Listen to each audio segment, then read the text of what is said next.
Hi everyone, today I am going to be colouring some of the parts of one of these downloads, and I've got two here I'm just going to show you. They have come from ZenSeeta Doodles. Now she has a website with a number of, I'm trying to come out a little bit, that's as far as I can come out, with a number of different images on, and she asked me to choose two for her to send to me for free to have a go at. Now I picked these two quite botanical pictures. There's a lot of Zen doodle type details going on, but I rather liked the floral designs, and I'm going to do this one today in the video. So I'm going to get started and I'll tell you a little more about her. I'm going to do this big one here, I rather like it. So she contacted me and said, you know, was there a picture that I would like? And she does actually. I've been having a look on her website, and I'm going to use my, Castle Arts Monet set. So I'm using a yellow ochre to start with for the centre of the flower. She asked me, she wants sort of people to become more aware of her and her work, and she has her own website where you can download, pay and get the downloads, but she also has, I noticed, some colouring books on Amazon, so you can buy a full book. I don't know if they're PDF books or if they're printed books. I didn't look that closely, to be honest. I'm going to now use a cadmium yellow. So but on her website she has a blog, so you can read a little bit, some interesting articles about colouring and things like that, which were quite fun. And also she has information about her, which is always quite interesting, I think. And the Naples yellow I'm going to use for the last bit. And she, as I say, she has things for sale. So as well as downloads, she has some really pretty tote bags, some t-shirts and some gift bags. She calls it gift wrapping, but they're really pretty gift bags, all available. I'm just going to go for a darker brown around the edge, so I'm going to use the burnt umber. So there are these lovely things to look at and purchase, possibly. Obviously she's sort of hoping that people might purchase things, but there is a free download of one of her colouring pages. Now quite a few of her colouring pages have people in, and I'm a bit people phobic when it comes to colouring. I'm going to nip back to use my yellow ochre just to finish this bit. So I didn't choose a person picture but if that's what you like, then you'll be happy with those. But as I said, there's quite a selection, so you can pick different things. There we go. There's our flower centre. Now what colour should we do the flower? I've got this Monet set. I'll just show you. These are the Castle Arts Monet set, and we've got quite a nice set of colours. There's no oranges apart from sort of those two, so it's all sort of blues and pinks and things, which is really nice. I'm not a pinky person, but I like the purples, which I think is what I'm going to go for. So I'm going to start with the mulberry. I got a lovely gift recently of a dowel. Is it dowel? Is that how you say it? Pencil sharpener. And I've attached it to my desk here, and I need to use it, but I put it too far away. I didn't think about what I was doing. I thought if I put it far away it might not sound so loud on camera, but it's amazing. Now I thought I had the best sharpener in the world, having only tried 2 or 3, but I was very wrong. This is an amazing sharpener. I'm just going to sharpen my purple lake in it, see whether I can reach it from here.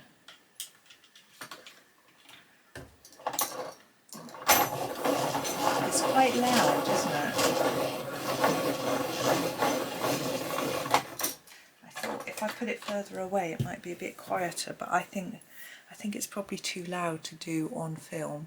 But here it is. I won't do it again. I'll sharpen, but look how lovely it sharpens. but you can choose to have a non-pointy end. But what I like about it, compared with my Derwent Mini Point, Super Point Mini, sorry, which I thought was the best sharpener in the world, is the ends aren't brittle. They don't snap off. So although it comes to quite a point, it's not as bad as fine and delicate a point. So it's amazing. There we go. I want to do a bit more of the mulberry. I'm going to use my other sharpener because it's quieter. And I will I just want to go over those again. Now I think these pictures sort of call for really bright colours, which is why I picked the Monet set. I also wanted a smaller amount of choice. I find it quite daunting trying to choose colour sometimes. I don't know if you have a similar problem, but no, I don't think I am going to do that colour. We could keep up with the purple. I think we'll keep up with the purple. Yeah, so we'll go back to the mulberry and do some of the petals. So I do get contacted by a lot of artists asking me to buy their products or to sort of do flip throughs and things like that. Usually quite small, you know, new people or people who, you know, aren't, you know, sort of well established. And I do pick and choose a little bit. I wouldn't do it for a picture that I didn't like or that I felt I couldn't do justice to when I coloured it. What I want to do is put a little bit of black. We do have a black in here. In between the these two sets of petals in here, and then it gives it more depth. Not too much, but just enough to outline that, to put a bit of shadow in.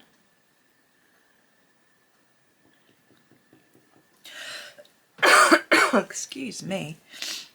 There we go. And then I'm going to go over the top of that with the mulberry so that it doesn't look too black.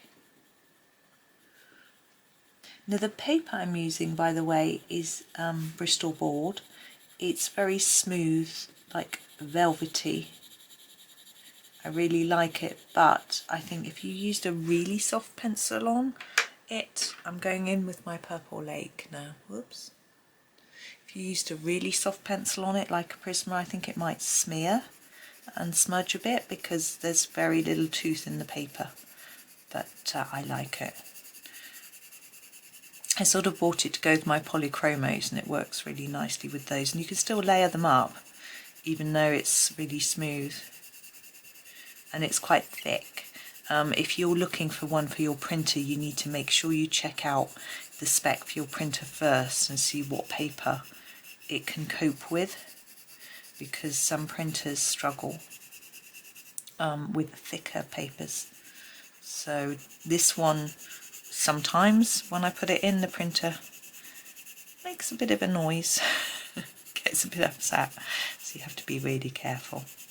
But you can see I can layer it up quite nicely. I'm going to use the lavender on the tip. So yes, as I said, I do get contacted by various people. I'm very picky because I wouldn't want to try and do a flip through or a showcase of anything that I felt that I couldn't do justice or that I didn't really like. And some people just ask me to buy their products, and sometimes I might do that, but usually I've got a lot of books and things. It's not, I don't need to buy any at the moment, so I tend not to do that. I'm going to do the next petal in the same way. So it just depends on what it is and what they're like. I do look and I also then tend to follow that person on Instagram and stuff as well. If I've, you know, if I like their style or their products. Sometimes people bug me. Oh, will you buy my book? Will you buy my book? On and on and on. It's not the way to, the way to get me to do it. Ivory black. I think probably, and most colourists get that if they're on Instagram anyway. People can message you and ask you. Putting that bit of black in there, I think, really makes a big difference.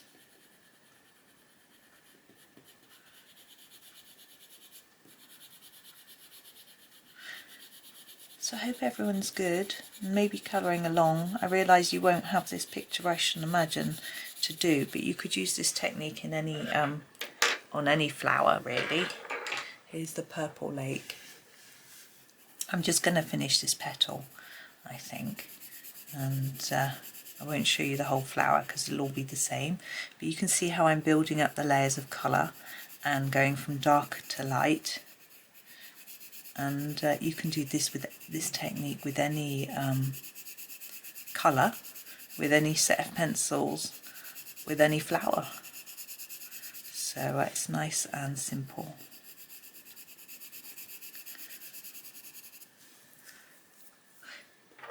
And here's the last one. So I can't remember what the free download is that is on the website. I think it's one with a face in, but it was quite pretty. So it certainly might be worth you going to have a look at that if you like this sort of style. It's quite loose, but that's okay. It's printed out quite nicely on my printer. Just going to go over that one a bit more, I think. Get a little bit darker. There we go. Now this flower is overlapped underneath, or it overlaps other coloured flowers underneath, and what I think I'm going to do for this one is to do the probably the crimson, alizarin crimson, because I want something really bright. So we've got this one, and I will probably use it for these lined bits. Can you see these, all these bits with lines on? I'm going to do them all the same colour. So I'll just do it. Because it says it's crimson, it's a very bright pinky colour. And I'm going to sort of fade it towards the edge. I swatched my Castle Arts yesterday. I messed it up slightly. You'll see when you watch my What I Coloured in July video. Is that in my Ruby Charm Colour swatch book, it's a little bit out of date with regards to Castle Arts. It only has one page for 120. Obviously Castle now does lots of different sets, such as this one. But this is part of the 120, but it says on the book, Castle don't have names on their pencils, they just have numbers 1 to 120. Now obviously that's not the case anymore. This one's number 87. Oh, sorry, it's upside down. But some of them go well beyond, and when there's 102, 114. But the numbers don't seem to run in order. They're a bit strange. But anyway, so I'm just trying to put more layers nearer the centre here and then fade it towards this end by doing less layers of the pink. So I wrote them all out. I found a swatch chart, I can't remember whose it was, and took down the names and numbers of all the pencils from the 120 set. Now I haven't got the 120 set, so I couldn't do it myself. I've got some smaller sets and the tin of 72, and actually having counted up, I don't think I'm going to do this big bit. I'm going to do these little bits just so you can see. I counted up and I have 90, I think. This is the Opera Rose. But I wrote them all in and got to the end and I only had 199, and I'd missed one out in the middle. And they were all in a lovely colour order. I was like, ah! But anyway, I missed out the cerulean blue middle. So anyway, wasn't the end of the world. I just had to put it in at the end after the black. It didn't necessarily make sense, but hey. So what I'm going to do with this is keep these colours going through. So I'll show you in a minute when I finish this little bit, you'll be able to see, in case you want to use this colour scheme. So let's come out and I'll show you. I will finish this, and I won't probably finish it before I put this video out, to be honest. Might finish a bit of it, but it's quite big. So this plant here, this flower, looks the same as this one. Can you see? So I'm going to do it the same colour. So I'm going to do the pale pink for this these central parts, and then the darker pink around the outside. I might do the centre of the flowers the same. And the same as this one, look, that's the same. So anything that looks the same will be the same colour. And then there's, we don't have another one like this, but we have these. Now these to me look like leaves, so I might do these in a green. We've got some nice greens in this set, but I'm not sure what to do with this bit. We've got this bit here and here and here. So, and we've got these that look more like leaves down here. I might do a blue. Yes, I'll do that for you now actually, so you can see.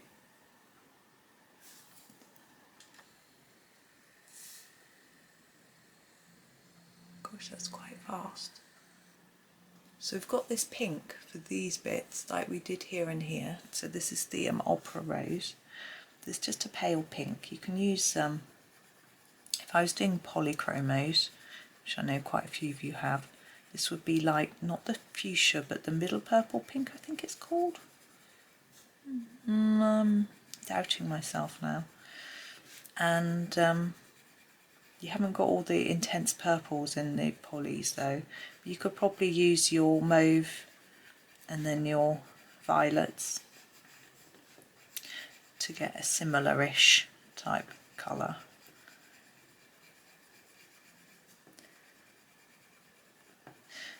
I do find I have to press quite hard on this paper, but as I say, because there's not much tooth in it. There we go. So let's do these in a blue just to show you. I'm just trying to choose. I've got 3 blues on there. I've got the ultramarine, which is more of a sort of purpley blue, a cobalt blue, and a cerulean. I'll show you the swatches on the tin. These are obviously aren't my swatches. See, that's quite pretty. That's more purpley. That's more indigo-y. Or purpley. I think we might go for this one.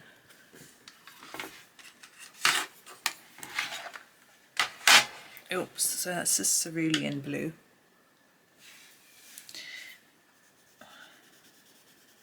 And if you were using your polys, this would be the phthalo blue.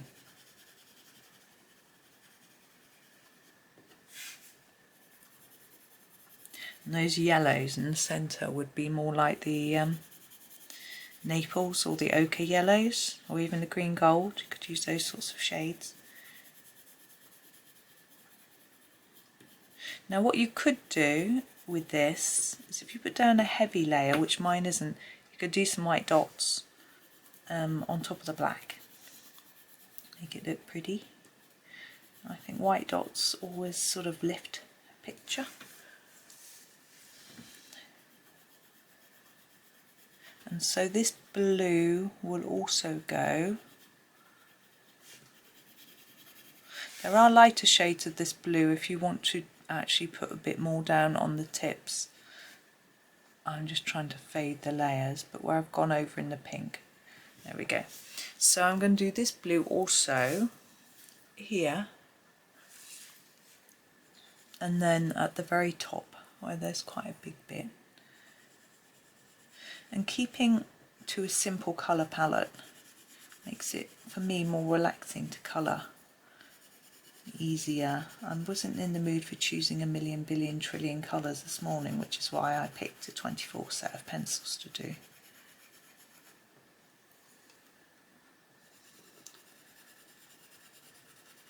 So that is there. And this should also have the pink on those. And these are this sort of red, which is really a dark pink. So you can begin to see it coming along. What else? Oh, we do have this bit that's a bit different. These enormous things. Hang on, let's come out.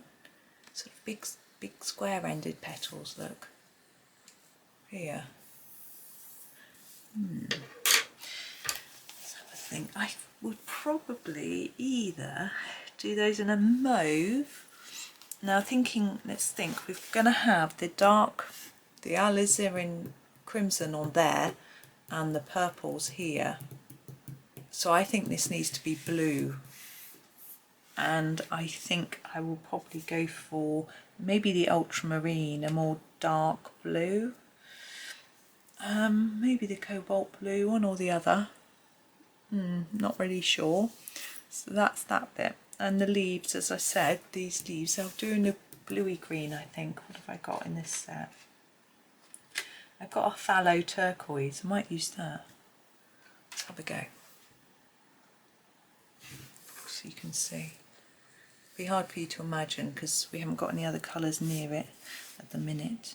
But using the same technique with more layers at this end.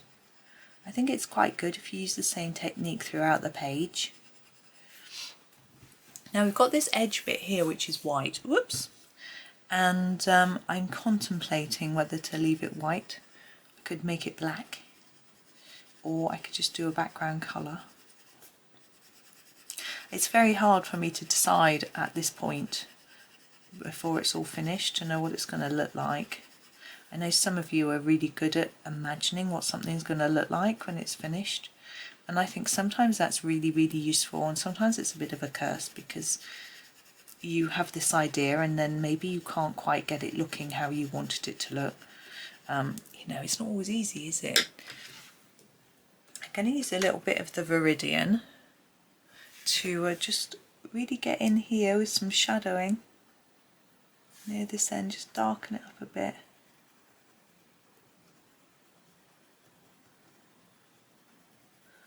Like that, and you can see just, for me that makes a nice difference. For you, you may think it's not worth it, but I like to just add a little bit more.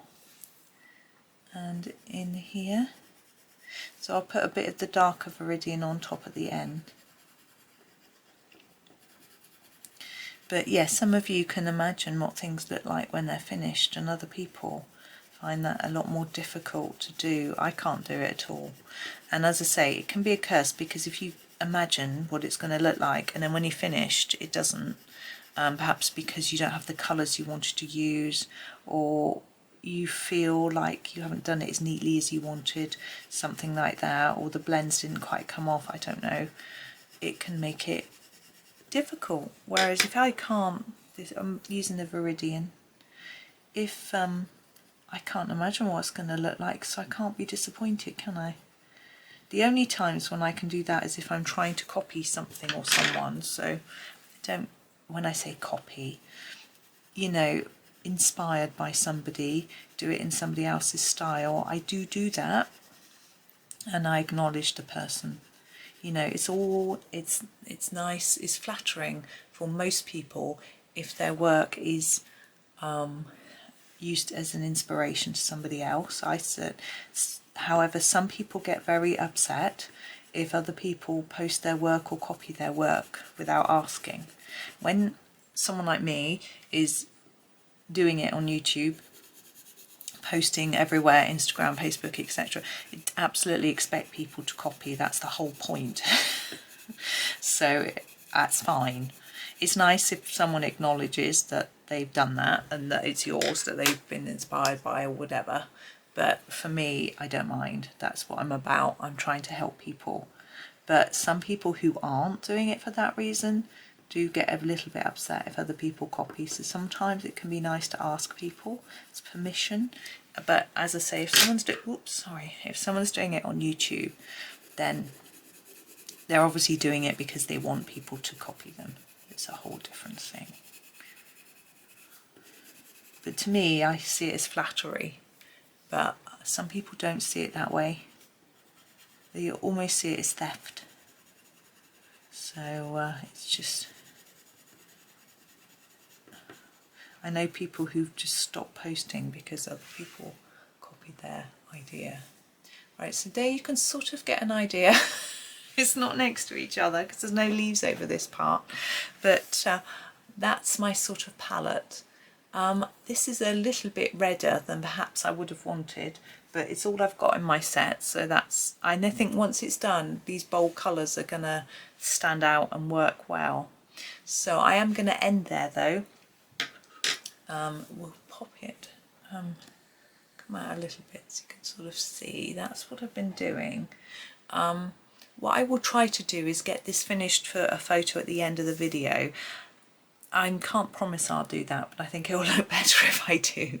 So you can get an idea of what it actually looks like when it's done using these different colours. I managed to use a lot of pencils for that small amount of bit. Each 2, 4, 6, 8, 10, 12, 13 pencils for just a few petals. And I thought I wanted a limited palette, so that's that. So I thought, so I'll show you this one as well. Hang on. So you can see the sort of style, sorry, reaching over. So this is another one, and this one's a lot more Zen doodly with lots of patterning in.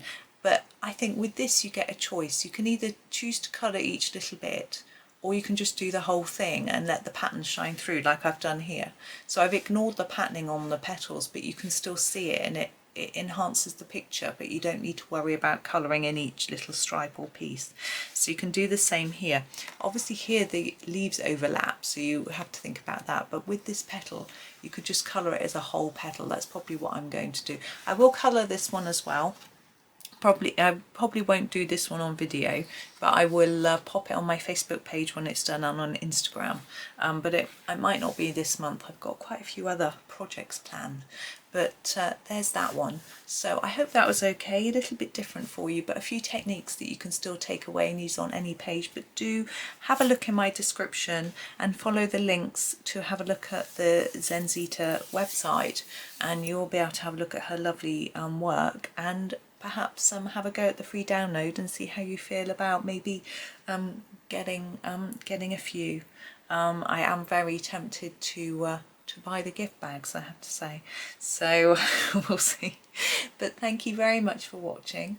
I hope you have a lovely day, enjoy some colouring, and have lots of fun, and happy colouring.